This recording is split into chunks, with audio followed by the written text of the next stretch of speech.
자, 최상병 특검 지금 뭐 5월 1일 회의 안 열릴 것 같기도 하고 어떻게 될지 모르는 상황이기 때문에 우리 지금 열심히 수사하고 있는 공수처에 한번 시선을 돌려봐야 될 것 같습니다. 공수처가 김계환 사령관에게 드디어 소환을 통보를 했습니다. 이르면 이번 주에 소환할 것이다. 뭐 이런 얘기 지금 나오고 있고요. 박경훈 전 국방부 조사본부장 직무대리도 피의자 신분으로 불러 조사한다는 건데 왜냐하면 이 국방부 조사본부에서 했던 그 결과가 다 틀렸다는 거예요. 다 거짓말로 지금 나오고 있지 않습니까? 그래서 이 부분에 대해서도 지금 확인을 다시 해야 될 필요성이 있다. 또 뭐 유재훈 국방부 법무관리관 또 다시 또 불러가지고 또 12시간 동안 또 조사하는데 그분이 이랬다잖아요. 내 윗사람한테 물어봐라. 나는 모르겠다. 이런 얘기를 했다는 거거든요. 그러니까 할 말은 있는데 내가 내 입으로는 말을 못하니 윗사람의 입을 열어가지고 니네가 좀 해줘라. 뭐 이런 뜻인 것 같아요. 자, 이런 전체적인 지금 이 공수처의 수사 상황 이런 거 좀 어떻게 봐야 될까요? 완벽하게 짠 거죠. 그러니까 이게 좀 굉장히 힘든 부분이 권력자 내부에서의 아주 은밀한 이 작업이 들어왔기 때문에 무슨 증거라는 건 아마 통화 기록 정도밖에 없을 거고 진짜 무슨 얘기했냐 그러면 다 기억 안 난다 그럴 거 이렇게 버티기로 작정을 하고 사실 말이 안 되죠. 말이 안 되지만은 그냥 난 기억 안 난다 모르겠다고 하면은 처벌할 수 있는 근거들은 상당히 이제 약화되고 마지막에는 이제 이종석 장관이 와가지고 나의 그냥 이 장관으로서 소신이었다 이렇게 되면은 직권남용으로 처벌해도 뭐 징역 한 6개월에 뭐 집행유예 뭐 1, 2년 이렇게 가려고 그냥 탄탄하게 막아놓은 것 같은 느낌이에요. 그럼 이종섭이 혼자 다 뒤집어 쓰는 거예요? 뒤집어 써봐야 이제 나는 소신이었다고 얘기를 하지 않겠습니까? 하도록. 근데 세상에 이제 그 국방부의 법무관리관이 네. 대통령실과 통화를 했는데 기억이 안 나? 통화를 한 기억이 안 난대. 통화한 내용이 기억이 안 나는 게 아니고 통화한 사실 자체도 인정도 그리고 부인도 안 해.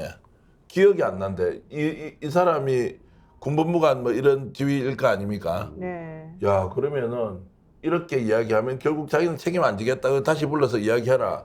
고 이제 계속 조사를 하는데 이 과정에서 결국에 답이 안 나온다. 그러면 이제 공수처가 오히려 이 사람들한테 면죄부 두려고 지금 다 불러가지고 나름대로 계획과 작전을 짜고 살려주고 마지막 이종섭 불렀는데 이종섭도 내가 혼자 그냥 단독으로 지시했다. 이걸로 이제 끝낼 참이죠.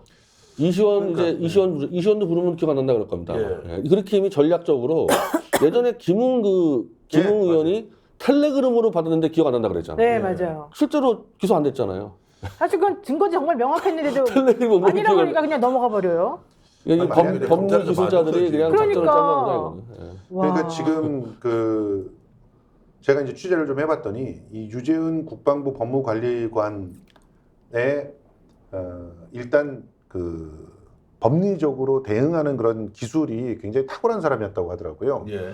그래서 실제로 10년이나 군 법무관으로 일을 하고 또 다양한 그런 직책을 갖다 겹쳤어요. 그래서 10년 동안 일하다가 소령으로 예편한 사람이에요. 그리고 민간인이 아니면은 법무관리관이 될 수가 없거든요, 애초에. 원서도 못 넣습니다. 그런데 바로 그 전까지 박경수 전 법무관리관 밑에서 같이 일을 하던 사람이에요. 근데 이 사람이 사표 내고 그 다음에 법무관리관으로 추천을 또 해준 사람이 있어서 법무관리관이 된 거야. 그것은 이해람 중사의 건을 제대로 처리할 만한 유능한 법무관이 필요했던 겁니다. 그래가지고 그 사람이 됐던 것인데 문제는 이 유능함을 이제 또 엉뚱한 데다 쓰고 있는 거예요. 사실 그 주변 사람들의 얘기는 이 사람이 자기가 가장 키플레이어라고 하는 사실을 알고 그림을 그렸다라고 얘기를 하는 사람도 있더라고요.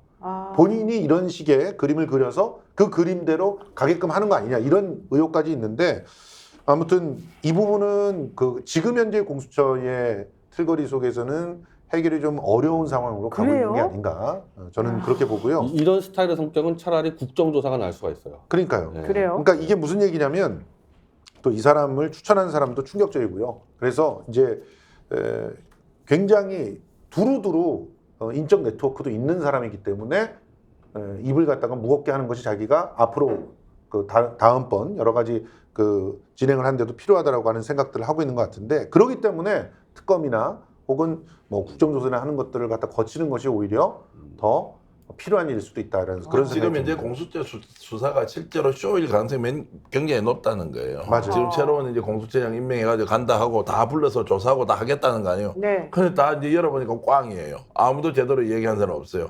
증거가 있는데도 기억 안 난다고 끝이에요.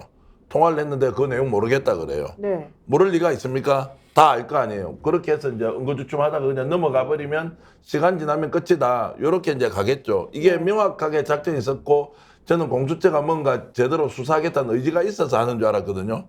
어제 오늘 상황을 보니 그거 아니에요. 이거 이렇게 해서 대충 넘겨자, 끝내자 이런 수순으로 가고 있기 때문에 국민들이 눈을 정말로 부라리고 있어야 된다. 이런 근데 생각이. 공수처가 그렇게 자기 무덤을 파는 게 말이 되나요? 자기가 지금 본인들이 제대로 수사를 지금 할 수 있는 마지막 기회인데 공수처장이 지금 아니 공수처장은 원래 그 사람은 특별히 지금 뭐 이 정권과 뭐 특별하게 막 연이 있다거나 그런 것도 사실은 아니고 그러니까 불렀는데 대답을 저런 식으로 해요. 그러면 더 추가로 압수수색을 하거나 증거를 가져와서 그렇죠. 들이대는데 또 부인해요. 그런 거 없다고 해요. 그 상태에 어떻게 할 거예요? 그 영장도 오늘 칠래 말래 물어보니까 종합적으로 봤을 때 영장을 칠 수 없다. 그럼 증거인멸에 대한 이런 것들이 나와야 되는데 아직도 그 판단 못 한다는 거 아니에요? 모든 사람이 조사 대상자가 다 이런 식으로 이야기한다? 그러면 결국 우리는 무능합니다. 이렇게 해서 국민들한테 비난받고 비판받고 이 상황을 그냥 기소를 하든지 말든지 재판부에 넘겨버리는 순간 증거가 없는데 어떻게 재판이 성립을 합니까? 그럼 사실은 결국 계속 문제가 되는 그 공수처의 수사 능력이라고 하는 것이 또 발목을 잡고 있다. 수사 능력이 아니라 의지죠. 수사 능력 의지죠. 능력과 왜냐하면 의지가 이제 같이 결합되어 있는 건데요. 유재영 관리관 같은 사람은 지금 구속영장을 쳐야 돼요. 그러니까 영장을 왜 네. 치는 걸 안 하고 있죠? 나 그것도 이상하네요. 그러니까 영장을 치면서 압박이 들어가야 보세요. 이분이 하고 있는 게 증거인멸이잖아요. 사실은. 그리고 말 맞추기를 갖다 시도하고 있는 거예요.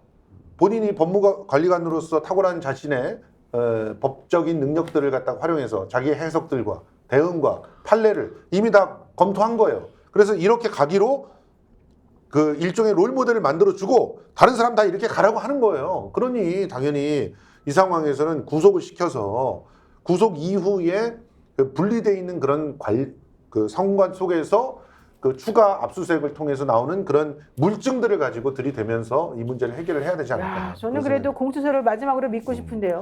아니 이렇게 되면 공수처 고소 상황이 망해요. 네. 상황이 문재인 정권 때 한 21~5명의 젊은 변호사들이 공수처에 들어갔습니다. 다 변호사 출신들이지 않겠어요? 근데 청운의 꿈을 갖고 들어갔는데 한 게 아무것도 없어서 다 나왔죠. 3분의 2가 나갔어요. 그럼 지금 남아있는 3분의 1 정도 한 6, 7명이 남아있는데 뭐 저희 태블릿 사건도 여기 똑같이 걸려있습니다. 그러니까 저는 공수처하고 접촉이 잦을 수밖에 없는데 진짜 남아있는 이제 이 사람들이 40대 초반에 들어왔다가 40대 후반이 됐어. 진짜 이 사람들이 저한테 쓴 표현은 내 40대를 갈아 넣었다 공수처에.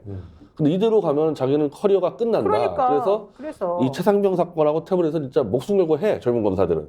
근데 이 최상병 사건의 특성상 권력이 안 무너지면 말을 맞추고 버틸 수 있는 성격이다 그렇죠. 보니까 공수처에 지금 이 수사하는 검사가 3밖에 없습니다.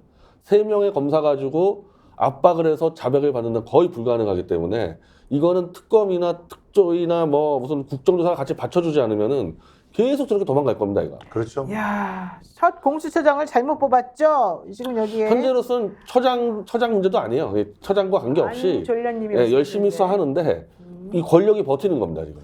자, 논리 구조를 보면 이런 거 아니에요. 이종섭은 본인은 외압을 받은 사실이 없다 그랬잖아요. 그럼 이종섭 국방부 장관이 지시를 했을 거 아니에요. 그러면 이시원 그 비서관이 또 업무 협조를 요청했을 거 아니에요. 유재현 법무관리관한테. 그러면 받았지만 그런 내용이 아니었다든지 받았지만 이게 아니다. 근데 전화를 한 사실은 있는데 어떤 내용인지 기억하지 않는다는 것은 반은 인정하는 거 아니에요? 그렇죠. 반은 인정하면 이게 어떤 이제 효과가 있느냐? 누군가 한 사람이 똑박을 써주기를 기다린다는 것. 그렇죠. 혹시라도 이것이 영장이 청구됐을 때 기억이 나지 않는 것하고 그렇게 한 사실이 없다는 건 완전 다른 거 아닙니까? 그렇죠. 그럼 증거인멸이 명확하니 구속시키겠죠. 제일 묘하게 피해가면서 이 상황을 모면하려고 하는데 결국 이것이 저는 무너지도록 공수처가 적극적으로 수사해야 압박을 하고 해야죠, 압박을. 공수처의 수사와 관계없이 반드시 특검을 통해서 이 부분은 명명백백하게 밝혀야 하고 민주당이 죽기 살기로 붙어야 한다 이런 말씀을 하여튼 합니다. 저는 제가 알기로는 유재현 관리관이나 이런 사람들은 자기 입으로는 말을 못한다. 하지만 윗선에 가서 확인해봐라. 지금 이 메시지를 계속해서 주고 있고 공수처에서도 열심히 하려고 지금 하고는 있어요. 그리고 사실 그동안에 많은 사람들이 거짓말했다는 게 다른 객관적인 자료로 나와요. 다 나오고 있습니다. 오로지 뭐 임성근 통화기록만 가지고 산하연구소 하는 게 아니에요. 예. 그래서 저는 믿습니다. 그럼에도 불구하고 저는 물론 저는 지금 특검으로 당연히 가야 된다고 생각하고 특검에서 나올 게 확실하다고 생각하지만 일단은 공수처에서 지금 칼을 빼들었으니까 하려면 이 사람들로부터 자료를 많이 받아놓는 게 중요해요. 그럼요. 그래야지 나중에 특검했을 때 다른 자료들하고 비교해가지고 뭐가 아닌지 뭐 맞는지 이게 확인이 되거든요. 일단 여기까지 해야 될 것 같고요. 그리고 벌써 이종섭 측에서 최상병 사건 재검토 외압 주장은 허구다. 이제 이렇게 이렇게 완전히 나와버리면. 새빨간 거짓말을 시키고 있잖아요. 네. 그러면 밑에 있는 사람들은 그런 사실이 없다고 해야 되는데 왜 전화 통화는 했지만 내용이 말을 기억이 안 못한다는 난다고 왜 거죠. 합니까? 말하자면. 그것도 말이 안 되잖아요. 그렇죠. 그런데 그거를 마치 주장을 객관인 것처럼 이렇게 보도하면서 양쪽 다 주장이 엇갈린다 이런 방식으로 가는 그 자체가 꼼수다. 네. 스픽스는 말하는 언론입니다. 대세는 유튜브, 그중에서 스픽스. 좋아요, 댓글, 구독, 알림 설정. 여러분이 저희를 사랑해 주시고 우리가 여러분을 사랑하는 4가지 방법입니다.